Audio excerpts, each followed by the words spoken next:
It's that time of the year where all the spirits come out to play, where terror grips the streets, and your darkest fears come to life. Pull in close as we journey through the darkness into the realms of the MonsterCast.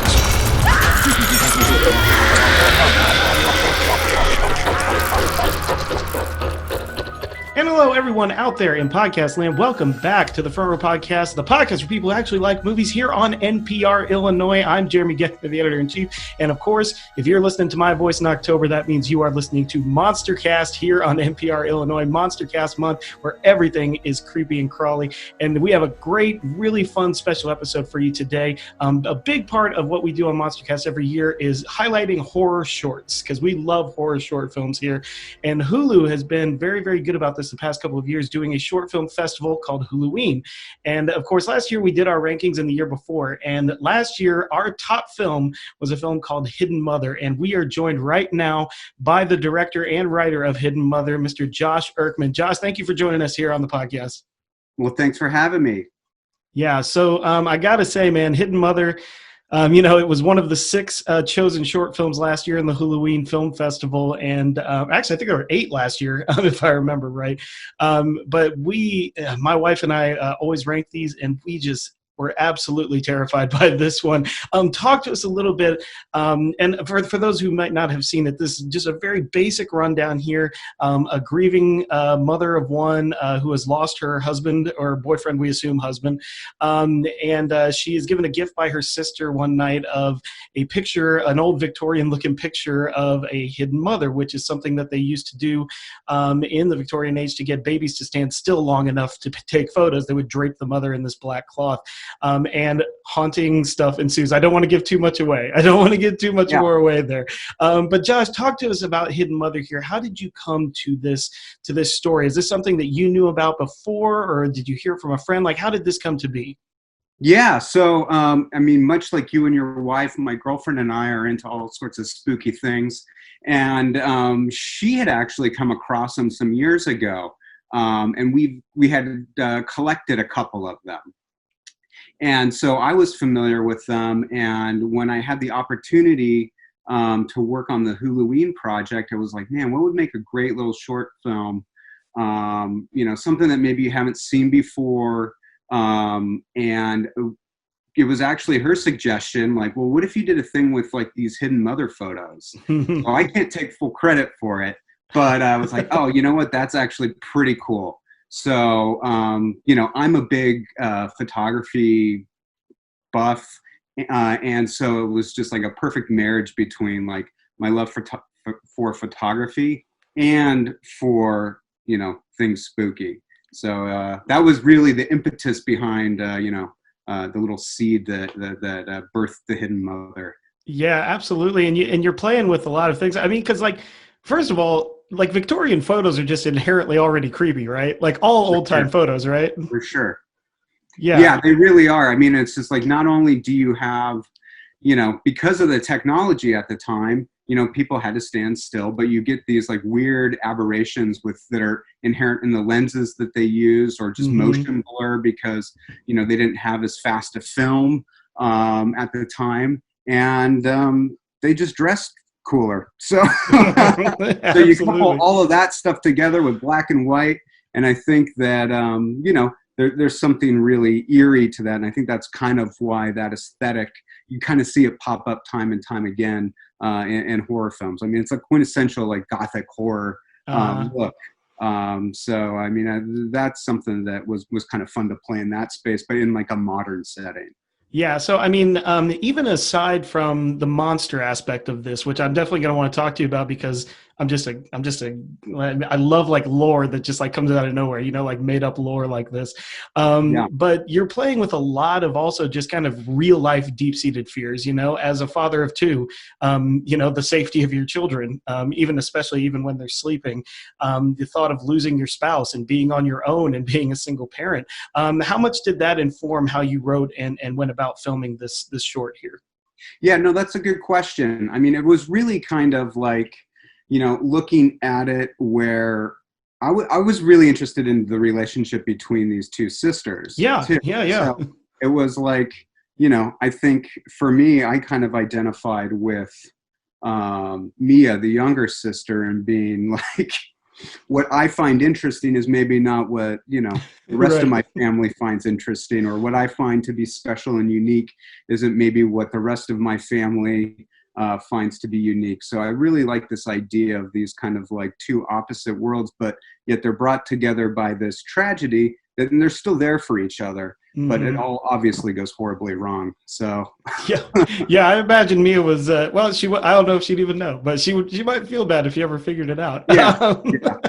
Just a little bit. No, you're right. Like I love the interplay there, because there's still also that just like little back and forth tension of just like, oh, that's creepy. Like, oh, you don't like it. Like, and that's like such a Right. sibling thing, Totally. Yeah. No, I mean, it's just like, if you were to go into my bedroom or my office right now, which we're in, and compare that to my siblings' workspace, I think that they would be significantly different. Yeah, exactly. Mine is way different from all my siblings. So as I said, like this is essentially a monster story, a ghost or some kind of monster. I would call it a monster story, because this is something that I never even thought would, like I didn't know that this thing was there, but then when it actually manifests itself in the story, it is terrifying, and it's very unique and such. And so, were you going for kind of like, did you want it to look ghostly? Did you want it to look more like a monster? Well, like, how did you go about the look of the Hidden Mother itself? Yeah, no, that's a good question. So I work with, we just finished a music video together. I work with a special effects team called Russell Effects, Josh and Sierra Russell, and they've worked on a number of horror films, and they're based here in Los Angeles. And I met them initially when I was part of the Shudder Labs, which was a program that Shudder, the streaming service, had. Yeah. They were, gave an opportunity to a select group of filmmakers to kind of help shepherd them in their, burgeoning careers as horror filmmakers. And I developed a kinship with them, and, we've worked on a number of projects together. And so just like with any project, I sit down with them and I go, hey, this is sort of what I'm thinking. What do you guys think? And they kind of bounce back some ideas to me. And initially it was more of, I'm trying to think of the best way to put it. I would say like maybe like an older ancient kind of, like an ancient mummy kind of. Yeah. and that was maybe a bit too much. And so we kind of just refined, what the look would be. And we got a great performer to play the role of the Hidden Mother. And so that's all makeup appliance on her face. Yeah, and I was wondering that if that was practical, if there was some special effects going on there. It is all practical. There wasn't any Wow. digital, tomfoolery on that particular, on the shot of the Hidden Mother. So it's all practical makeup effects, which, anytime, I go down this road on any of the projects, is like as much as we can do in camera, that's going to yield the best results, I think. Yeah, definitely. So I'm going to give a very quick spoiler warning to anybody still listening, because I have to ask you about the last shot of this short here, just because it's incredibly bold to end the short this way. I know we're talking in the horror genre, but, a lot of times people still like the horror ending to be somewhat happy, which always kind of, irks me a little bit. I'm like, you realize what genre you're watching. You're watching horrific things, but that's kind of an innate human nature, right? You want good to ultimately triumph over evil. But, and again, spoiler warning, people, but the last shot of the child, now the second child in the photo there, clearly being taken into the Hidden Mother's world there. Did you have any trepidation about going that dark with the ending of this? And, like, what are your just personal thoughts on what people should walk away from with that final shot? Yeah. Absolutely not. I honestly, no trepidation whatsoever. I mean, it's really a situation too, where I think it's just something that I gravitate towards in terms of like taste level, or just what I'm interested in and other work that I've done and just the movies that I like. I think there's something to be said about like fully embracing that. And, sometimes it might be a dour ending, but I feel like if I look back on other films that have really resonated with me, they're maybe not the most uplifting Right. Final shot or final scene. But I don't know what that has to say about me. But I think that really, I guess it worked in that regard, and that it's like really, that it's stuck with you and other people that I think that have seen the short, that, rather than, oh, okay, everything's honky dory, I think it's nice when you have the freedom to play within, the construct of horror as a genre. That, I don't know, I really like it when it gets really bleak. So Yeah, no, well, I mean, and it's fun to explore that, because I always say, when people ask me why do you love horror films so much, and it's just like, it's kind of this cathartic release. Everybody likes that kind of people like that idea of being scared. They like that feeling, that adrenaline rush, but you need it in that safe environment. So that's why I love it. I mean, do you see the merit of that? Yes, definitely. And I think it's also a thing too where I'm not saying, there's a darkness in the real world. And obviously, and I think that that's not something to just shy away from. Yeah, absolutely. I totally agree with that. So I just want to get your thoughts here, though. Like, obviously you've directed other shorts as well before. Do you generally like that form of the storytelling medium in movies? Because personally, I love shorts. I think that they're able to just really kind of condense the raw idea of something and just communicate it effectively without, a ton of unnecessary stuff. So what do you think about the shorts, and specifically horror shorts like that? Yeah, I think it's something that I think a lot of people maybe don't necessarily realize is as challenging as it can be to have a really effective horror short. It's like when I did the first one that was on like any kind of legitimate scale, I would say about like 5 years ago. It was, I had an idea, and it was really kind of set up to be part of. I think this is something that happens a lot. It's like, oh, it's going to be used as like a way to sell a feature idea, or, something like that. And I would say what I've since done on all the subsequent shorts that I've done after that one, which has now been like 3 and a bunch of music videos, is that I really like the idea of embracing the short. It's not just like this sort of marketing tool that I think a lot of people can kind of, look at it as. And it's just like, there's something about the art form of that runtime and constructing a story within that runtime. It is really challenging because, there's no money in these shorts in terms of like, it's a lot of blood, sweat, and tears to kind of get these projects together and get them going. But I've come to really like it, but also very much, ready to do something in long form. Yeah, absolutely. So, as we are in MonsterCast month here, obviously we'd love to get people's recommendations, especially people who live and make the genre like this. So, what are some horror films that you said you resonate with there? What would you recommend to people for the month of October? Oh man, you're putting me on the spot here. I know, right? I could give you a really long list. I would say ones that come to mind for me that, maybe, I don't know, The Changeling, George C. Scott, is a film that has definitely always kind of stuck with me. And that, again, is also a movie about grief and loss and, ghosts and that. The Legend of Hell House with Roddy McDowell's another one that, is super effective.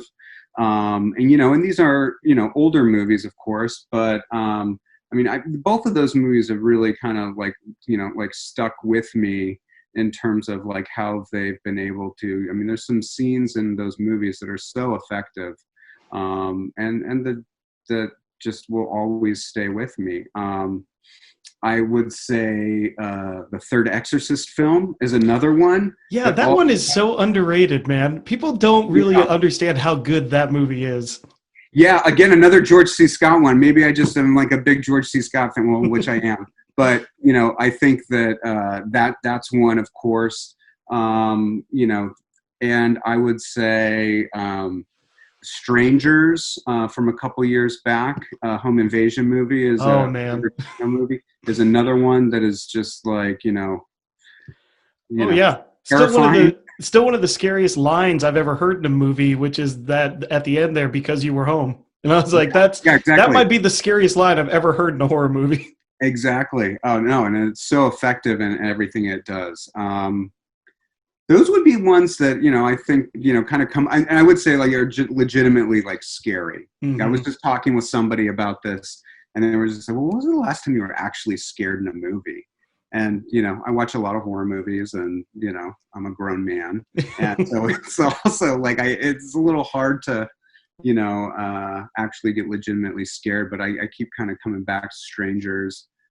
Parts of The Descent, the absolutely, that also is just like racked with so much tension and terror, and the monsters that are in the cave are oh yeah, they're kind of like the secondary fear there. Yeah, exactly.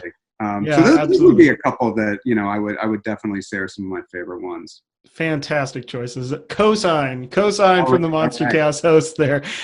Josh, this has been so fantastic here. What are you working on now? Where can people find you online? Just open platform. Tell people how they can find your work.